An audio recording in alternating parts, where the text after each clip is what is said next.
Welcome students. I welcome you to the program Certificate Program in Peace Studies and Conflict Management. So today we will cover the first unit in the first course, that is BGP 001, which is titled as Introduction to Peace and Conflict Management. So before we go for in detail and our interaction on this particular course, let's have a complete understanding about the structure of this particular course, that is BGP 001. So this particular course has 4 blocks. The first block is Understanding Peace. In the first block, we will have 4 units. The first unit, Meaning and Typology of Peace, where we will study, we will interact, we will understand about different meaning of peace and its types. The second unit is Importance of Peace for Human Survival and Development, means how peace is linked for the survival and development of the human in general. The third will be Unit 3, that will be depending upon theories of peace building, various thoughts, thinkers that they have developed their theories about peace building. This will be discussed in detail in unit number 3. And the unit number 4, that is the last unit of block 1, will be Challenges for Peace Building. With this, we'll move to the structure of the block 2. That is, this will cover your unit 5, 6, 7 and 8, means again 4 units in the block 2, which is basically understanding about conflict. So what we will understand in this, we will have 4 units. The first unit, that is unit 5, will be covering Meaning and Concept of Conflict. The second unit, that is unit number 6, will discuss about Sources of Conflict. Unit 7, which will be after this, will discuss Types and Levels of Conflict. And finally unit 8, it will be Theories of Conflict. The third block will be about conflict management. In the conflict management, again in this block we will be having 4 units. Unit 9, that is Methods and Conflict of Resolution. The unit 10 will be Role of the Government in Conflict Management. Unit 11 will be Role of Civil Society, Common Citizen and Media. And unit 12 will be discussing about Role of International and Transnational Organizations. The block 4, the last block of this particular course, will be about Contemporary Peace Initiative. Again in this block we will be having 4 units. They are numbered as unit 13, 14, 15 and 16. In unit 13, land reforms and other development measures will be discussed. The next unit will elaborate upon interreligious dialogue. Unit 15, the third unit of this block, will be covering dialogue among parties who are engaged in conflict. And the last unit of this block will be individual initiatives towards peace initiatives. So with this, the structure of this particular course BGP 001 will be presented to you in all those units. So let us come to the first unit. What is first unit? The first unit is Meaning and Typologies of Peace. So what we will understand in this unit, we will understand what is the basic meaning of peace, then what is the difference between negative and positive peace, then what are the different types of peace, and what are the different international peace system. These 4 things will in detail discussed in this particular unit, and we will try to help you to understand all these topics with the help of certain examples.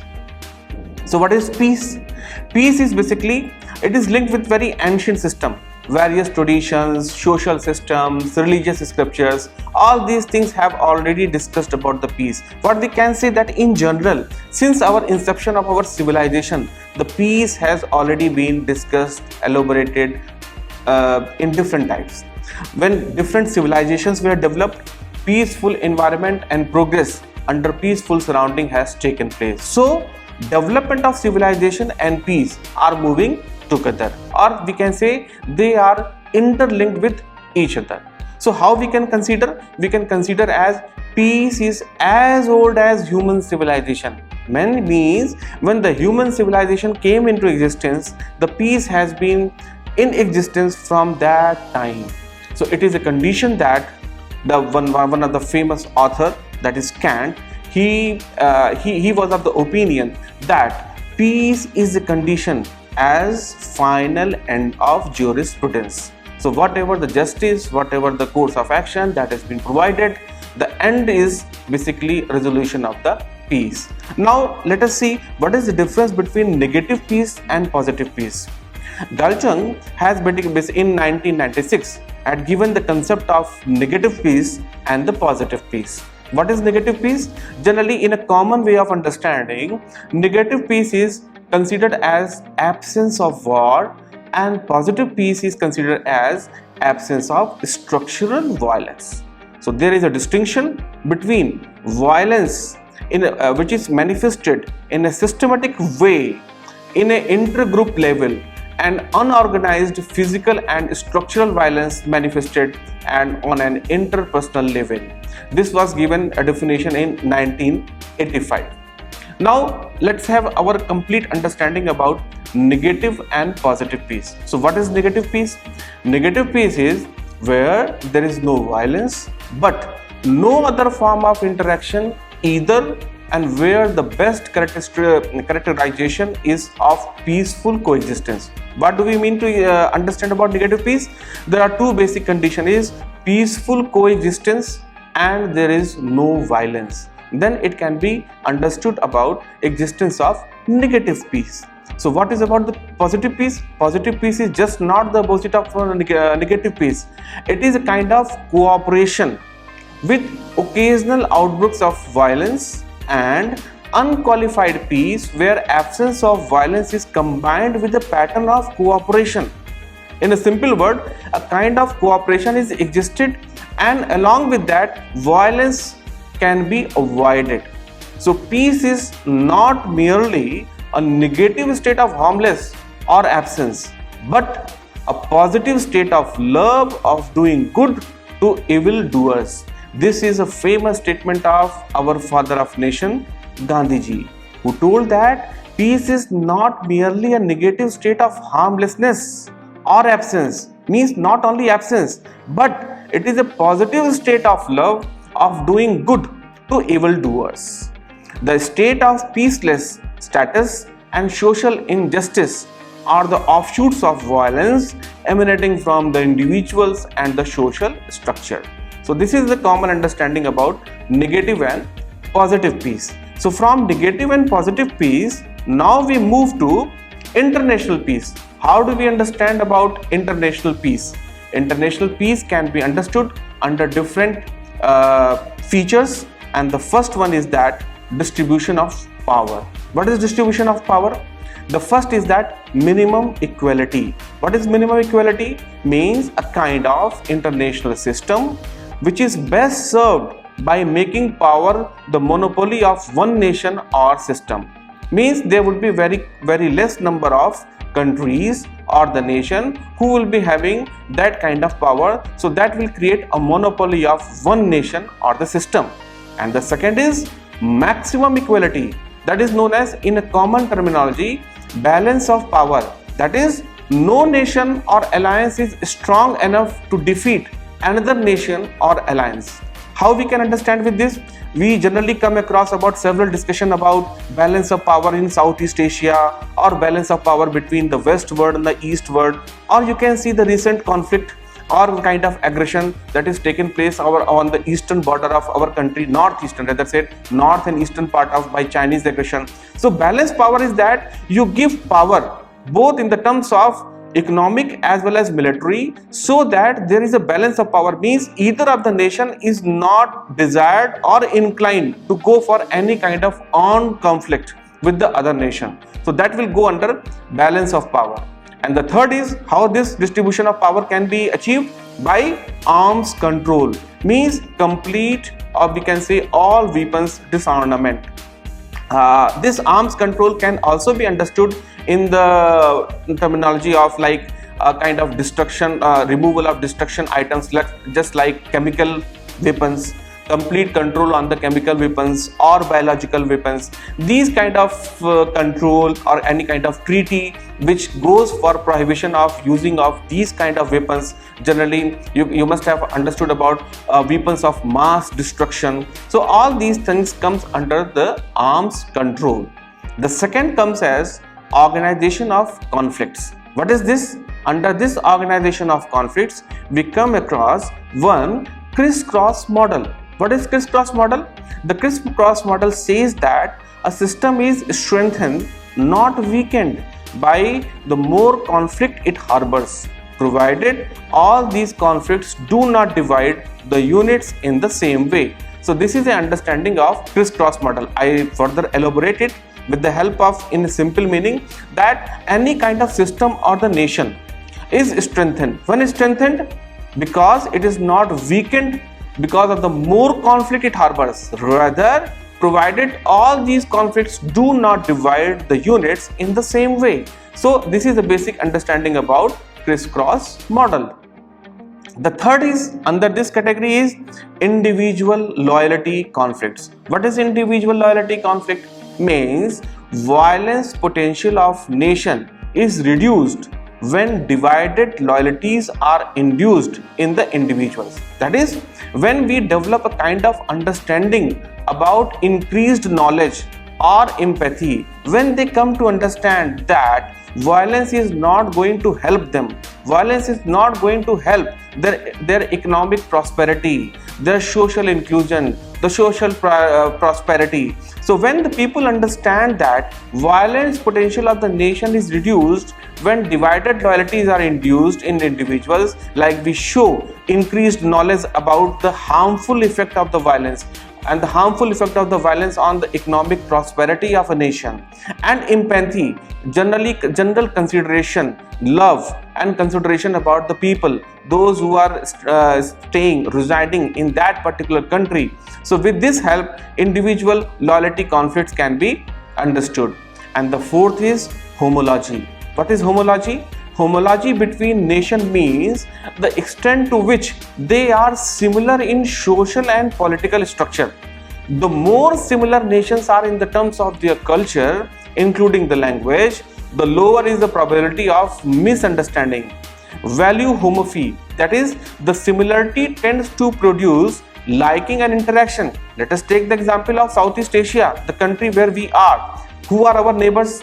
Pakistan, Afghanistan, Sri Lanka, Nepal, Bhutan. So all these countries, if amongst all these countries, the political structure, let's say a democracy, parliamentary form of the government, and other culture and language of like Hindi, Urdu, Bengali. So these languages are interconnected with the origin of this particular area, that is Southeast Asia. So when this thing is in a dominant phase, then probability of misunderstanding is lower, so degree of homology is in the higher side. So when the degree of homology on the higher side, so chances of confrontation or conflicts get reduced.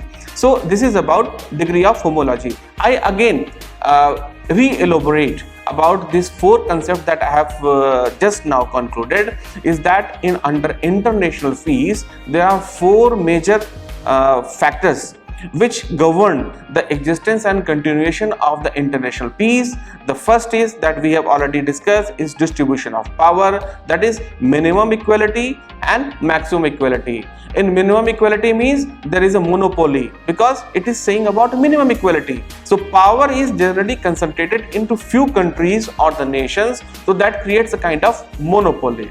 Where in the maximum equality there is a balance of power, means no nation or alliance is strong enough to defeat another nation or alliance. And the third one is arms control. So when the complete disarmament of the arms are implemented, so this goes under the category of distribution of power. The second comes under organizational conflicts, that is a crisscross model. A system is strengthened, not weakened, the more of conflict it harbors, provided that all these conflicts do not divide the units in the same way. And the third point under this international peace is individual loyalty conflicts. Individual loyalty conflicts means violence potential of the nation is reduced when divided loyalties are induced. How divided loyalties can be induced in the individuals? With increased knowledge and generation of empathy. Increased knowledge educate the people about the harmful impacts, harmful after effects of the violence, and empathy, general consideration, help, support. These are when induced, when informed to the individuals or residents of the society or the country in nation in general, then violence potential is reduced. And the fourth is degree of homology. Homology means when the nations, those in the neighbors, having similarity in social, political, cultural context. So when there are similarity in social, political, structure context, so what happens is that they understand their culture, language in a better way as compared to other countries. So when the similarity of culture, language, political structure is understood, so the chances of probability of misunderstanding is very lower. So when the probability of misunderstanding is lower, so this will go for liking and interaction. So liking interaction will increase, so chances of having peace will further increase. And the fifth under this category is international stratification. What is stratification? Stratification is creating a different layers. Means what we can say that ranking of the nation. It can be on different, it can be on human index, human development index, it can be on GDP level, it can be on the military power. So ranking of nation as high or low on such ranking dimensions such as size, population, power, natural resources, income per capita, cultural level. So nation tend to divide into those that are high and those that are low on many dimensions. So international stratification, where we can say that third world countries also, the countries having size and population, we can say that India, China, US, all these countries are on the same ranking in the size of population, in the size US, or you can say Russia, or you can say China, or India, or Brazil, or Australia. So if we consider as a size or area of a nation, so all these countries having big area, big size will be on the ranking level on the top side, while some other countries having low size, low area, they will be on the lower side. Let's take another example of population. So those countries having large segment of population, they will be categorized into the higher ranking, as compared to those countries having low population, they will be on the lower side. So there are some other factors which it is not possible that a particular country will be on the higher ranking on all the index. Not possible. They might be on the top index, top level in the table on the level of size and population, but they may be on the lower side of the rank when the other criteria are implemented, such like income per capita or cultural level. So all those nations, they find where they basically rank in all those dimensions, and they try to get along or coupled or rank with those nations either in the higher or lower side where the existence of their country exists in the ranking system. Then comes functional cooperation, interaction, or interdependence. What does it mean? It says that when several nations combine resources in order to produce something which is really big, that is at the level of individual functional cooperation or equal terms in one of the factors most efficient in producing integration. Can we think of any example? Let us take the example of Eurofighter, a fighter plane which is basically manufactured with the help of some of the countries of the Western Europe. Or we can say that a kind of cooperation in, let's say, agriculture technology, like India, Israel, US, all these countries are contributing towards implementing those technology which can further enhance our agriculture produce. So all these are the example of functional cooperation, interaction, or interdependence. We can say a different kind of group are basically formed. The one example of the group of Brazil, South Africa, India, Russia, BRICS, that is known as, and China. So this BRICS group is what? It is also another example of functional cooperation, interaction, and interdependence.